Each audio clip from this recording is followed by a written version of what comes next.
Good morning, students. Welcome to our third lesson on business management.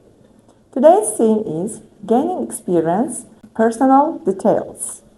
In this lesson, it's explored key skills for effective communication and interaction in a globalized world.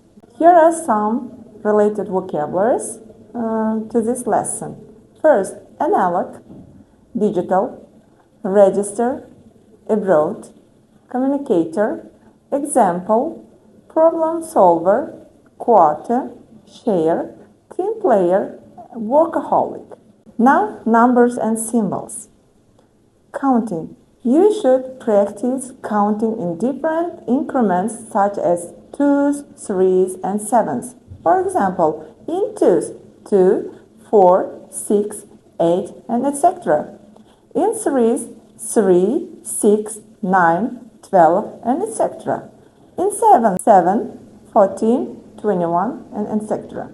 Now, let's learn saying the time expressions. Analog and digital. Learn to distinguish between analog and digital time expressions. Matching times. Match different time expressions that have the same meanings. Asking and answering. Practice asking and answering questions about daily routines using time expressions. For example, saying analog time. 2:30 in the afternoon. It is analog time. 25 to 8:15. It is analog time. 1:45. It's also analog time.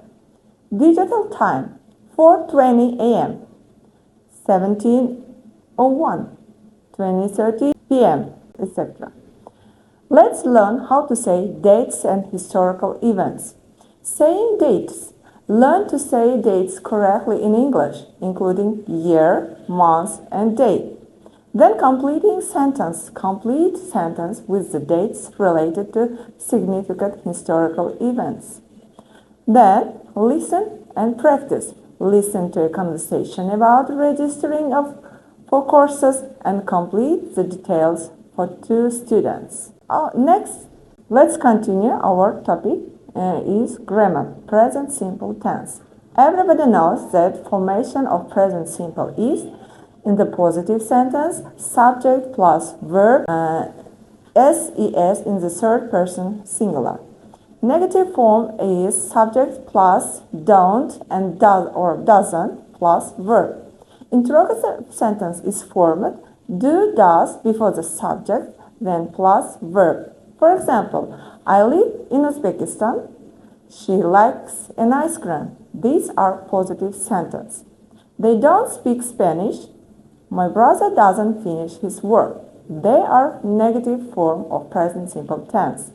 Do you go to university every day? Does she know to cook a cake? This is the interrogative form of the present simple tense. What you should do? First, use of the present simple.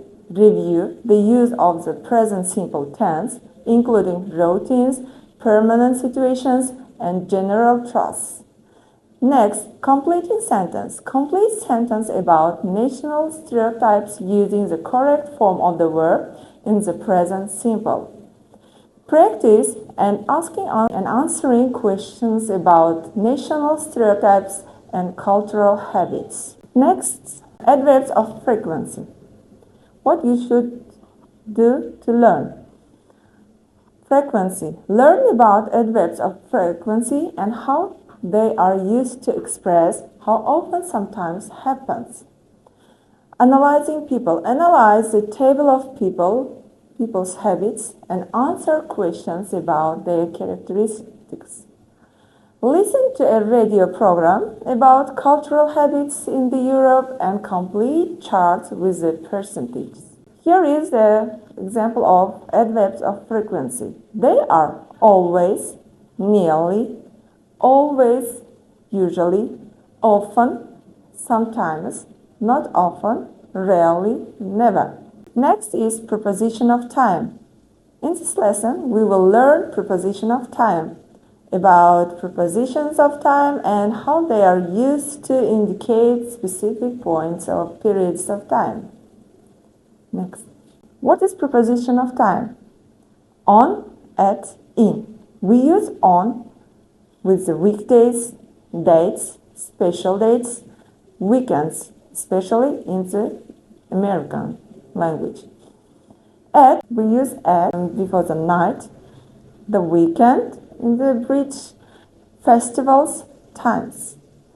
In, parts of the day, months, quarters, seasons, years. For example, on Sunday, on the 15th of January. At night, at the weekend. In the morning, in January. In summer, in 2007. What have you learned from this lesson? This lesson has provided a foundation for developing essential communication skills for a globalized world. By mastering numbers, time, dates, and grammar, you can confidently navigate diverse cultures and build meaningful connections. Thank you for your attention. See you next lesson.